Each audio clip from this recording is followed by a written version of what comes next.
Hello everyone, welcome to another video. As expected, so we just hit 5,000 subscribers. I just saw it now, and I just want to say that thank you for all of you that you've been staying with me for this long. I guess it's been like 7 years, maybe like 20. I've been starting this channel like 2017. Maybe 6 years. I don't freaking know, but it's that long. All right, so this is gonna be special devlog, which is surprising. So before I get to the main content of the game, or the main content of the project that I've been currently working on, I just want to talk about the progress of 1 week at Icie 3. So 1 week at Icie 3 is gonna be the last series of this long ending joke that literally walk up its 2 legs and gained its popularity. And just to let you know that I don't have any relationships or don't have any feelings that I have on the game. I literally tell myself that it's just for fun, and like it's made for fun slash joke. It was meant to be like the first game is meant to be uploaded on Halloween, but that ended up being rather released on December, like around that month on December. That's where I uploaded the first joke One Night of Flumpty's fan game. Just to let you know, it is a One Night of Flumpty's fan game. It literally is, think myself, what if I made a One Night of Flumpty game that is based on my OCs, which is no one's ever done before. No one ever. I don't consider this as original idea at all. I just literally made it for fun. There's no such original ideas. No one's gonna people stand on the story in the podium and think everyone is has a better original ideas than them because they can't make anything, which is not a good thing to do. So just to let you know, this is not in fact my original game hook.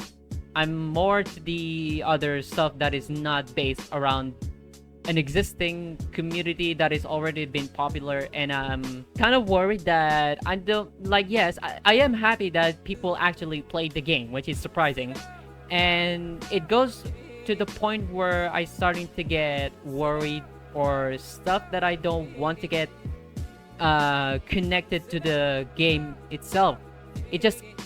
I just created as a joke or made for fun, and it just happens like that. People kind of just like misunderstand of what the game is supposed to be, where people think it's meant to be serious, that he thinks that this game is gonna go hit, which is this is where I don't intentionally plan at all. Just to let you know. And all the questions that I've been seeing, what are the scrap characters, what are the scrap original cast, what has been happening to the third game, can please have this game Android port. You people out there need to buy PC right now. You better buy one. You poor as freak. People still kept asking for Android ports, and it's kind of annoying me, but I just have to deal with the way it is. You know, it's hard to ignore. Which is, I've been used to it right now, and I've been ignoring it ever since, and I am not been answering the people kept asking the questions to the game where I don't want to hear about. Literally, I've been trying to get away for the past few months before the third game start producing, aka me, of course. And once the Halloween came around, that's where I get the motivation, and it's like, you know what? I gotta do this. I have to make the third game to end this stupid series, quote unquote series. I don't intentionally make this game as a tree branch for my game journey at all. This is not the part of the branch, okay? This is like to the point where people make a little community or something like that. I've seen a lot of unquestionable videos. Yeah, that's kind of concerning. And people take it seriously. It's like, oh, this is just One Night of Flumpty's 2, but it's badly made. Oh, this is just the first game, but it's the first and the second game. Which is kind of hard it's kind of harsh to hear those words where the project where I don't intentionally get some affections or relationships to the game at all, which is pretty crazy, you know. People really take that seriously as a whole. Get this game as some attention to people, and it get a lot of views, and it is concerning. But again, I am kind of happy that people actually care to play just for fun. You know, it's not for serious thing. Just to keep that in mind. Just have fun. It's just a FNAF fan game. It's not something like a ripoff or something like that. And I'm seeing some people saying that this game is just like you can make your own OC and then turn it to a One Night of Plunty's fan game and call it a original idea. No, not at all. I'm not doing that I'm not doing that intentionally at all. Like, I've been sitting here for like few months until I have the motivation to make third game again, and here it is. I'm been working the third game now, and I don't know when this is gonna be released, but I'm telling you that it's been actually going well. Just to let you know, I have made couple of characters done. Like, I made all of their mechanics done. There's like 3 characters left, and once like the main core mechanics is finished, I'm gonna be focusing on like extras, let's say characters, jump scare, or custom night even, so that way I can end this game off really. And I don't care whether people dislike or like the game. I don't care. I literally don't care. And if you do criticize about the game and you misunderstand it, then that's for your own hands. This is literally not my fault. Well, I made the game, but it is not my fault that if you think that way. Okay? So you better stop it and be actual person. Alright? Go outside! And yeah, it is nighttime right now, and I'm recording this so I can make this special 5K video. So thank you guys a lot. Like, really. I never thought that it's gonna hit on this goal. Hope you guys gonna stay here with me still. And I know that I've been really inactive on the channel through a couple of days, but I knew people will understand that yes, I am like taking myself time of what to think what I'm gonna do for this channel. So that's all I wanted to say for now. I know it's long, but yeah, that's all I wanted to say. So let's get to the main premise of this, aka my next possible project. It's a survival game, okay? If you guys didn't know that I love survival games, I've been love the way the game's concept and the way it plays. Just think about crafting and building whatever you want. Let's say Minecraft, you can do whatever you want. And if you can have a goal, then you can. If you don't, then you can do whatever. It's your own choice to do. So I am reaching for that goal, and it's always been a dream of mine. Actually, it's always been a dream of mine of making a survival game, which is crazy. And I've been using Unity like 2018. What the heck was that? I've been making Unity games since not 2018, 2017 even. When I get my first laptop, that's where I got interested on Unity, and I started making unaccessible projects. Let's just say that. I still remember that I'm making like a survival game at one point, but I ended up not making it because I was not smart at the time and I was very young. Just to let you know. It is like 2017. You can just calculate on what my age is, so good luck with that. To this day, now that I'm 18 and I'm making this game now, it is crazy.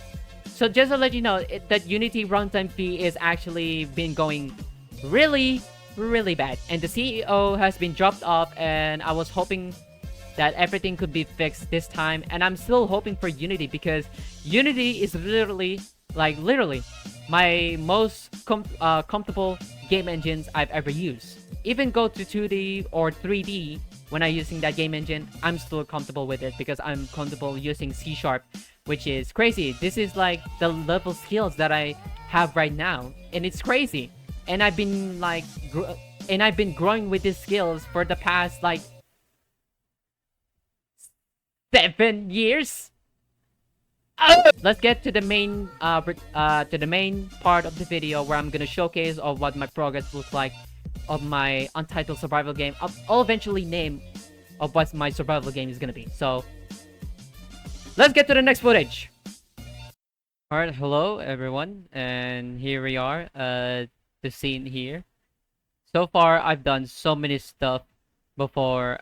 I wanted to show to everyone in the public where this is gonna be my next possible project after 1 week at IC3, which is it's gonna be fun since I'm using Unity instead of Godot, which is you already know that I talked about it in the beginning of the video, you know. So yeah, so far I've done is so many things. Let's say player controller, a stats handler, and most importantly inventory system. I've done a lot of research, tutorials to watch, and eventually got it on my own and make my own inventory, and I got it working, and it proves a couple of days later, and now it functions perfectly. So what I'm gonna do here is I'm gonna showcase every part of the game's content. Here we are in the game. As you can see, I made all of the assets, by the way, and textures. I modeled the hand, rigged it, and then I made my own textures. Since I have the goal of the game where it's gonna have that cartoony look, but also gonna have this abandoned-like environment. Since I'm going with that, is mixed with the environment plus Stone Age at the same time. So it's gonna have a very crucial tools like, let's say, a stone axe and stone hatchet. So this is me picking up some items, and what's gonna happen is when I press tab, I have my own inventory, and I have my own player stats, which is it's not gonna save at the moment. Right now, I don't have any saving data system, and this is the crafting system, which is working as I intended. I can drag the items based on the icon images. It's gonna detect that's the slot particularly, and when I drop it, it's gonna stay on that slot. And if I want to drop the item, then I can just middle click, but I'm not gonna do that right now. I can do that in the other items. And when you equip the item, it actually shows the item model. Again, all of these models and textures all made by myself.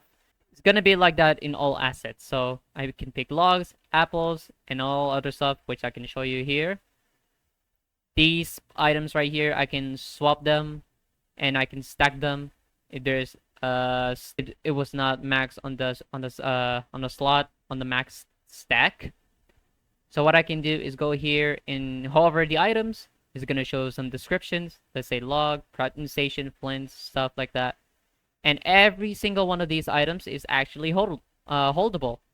So we showed you the I showed you the pickaxe earlier. Right now, I'm gonna show now the other items. Here's the flint, the apple, the stone, the rope, the stock, and the stick, and the crafting station, which is this is structure type based on the item data, which means I can place some structures. And if I left click, it's actually gonna place. I'm actually getting hungry, so let me just eat it. I just press left click just to get some hunger back up, and there you go. And what's cool thing about this is you can interact it. And right now it's still on the works. What I'm aiming for here is have all the available recipes as icons, and when you click them, it's gonna show the name and the required items, and it's gonna show a craft button. And when it shows that, you can craft the item, and it's gonna store to your inventory. And speaking of crafting system, I'm actually got that working as well. All of these recipes is actually based again on the data, aka scriptable objects. So it shows the data through the GUI. So let's click, say, rope. Oh, so what I do need is I have to put all the items on the inventory so it detects that if you have that item or not. And when I click craft, it's gonna have that little timer, and it's actually crafting, and it's gonna transport to the inventory. And what's cool about thing is it's actually not gonna stack again because it's already maxed out, and it's gonna make another item on the empty slot, which is very, very cool. And yes, you can make the other items. I made all the items in the game anyway on the scene instead of crafting each of them just to showcase. So I can craft another crafting station. Crafting station is gonna have all the new items and such just to have that type of tier. And as you can see, I have this little bug right now where the animation still plays, or when I put some inputs, it's still gonna move. So I'm gonna fix that later. And you know that you can't place on the sky. You can only place it on the ground. And what's cool is you can press R. It rotates the item. I mean the structure. It's all grid based. I'm not going for that without any grid snapping at all. So I'm just going for this grid snapping, which is make it easier for building and such. So I'm gonna place another one. There you go. I'm gonna eat another apple just to keep my hunger back up. And these are the special items, aka building parts. We got wall, floor, window, doorway, ceiling, and then roof. I'm gonna showcase every single one of them. And as you can see, once I put the item on the active hotbar, it's actually gonna equip it. Here we go. So now, this is the next part I'm gonna show to you guys, which is the crafting, the building system.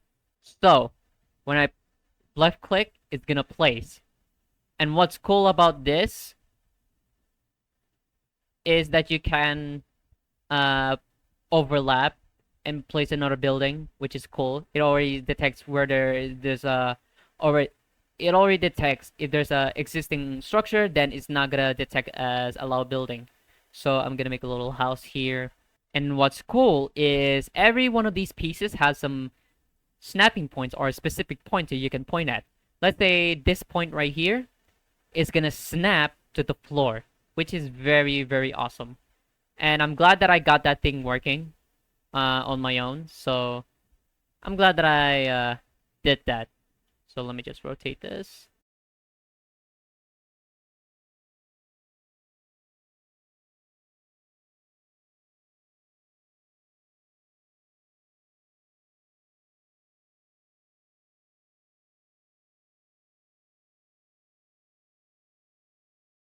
Okay, and that's our house done.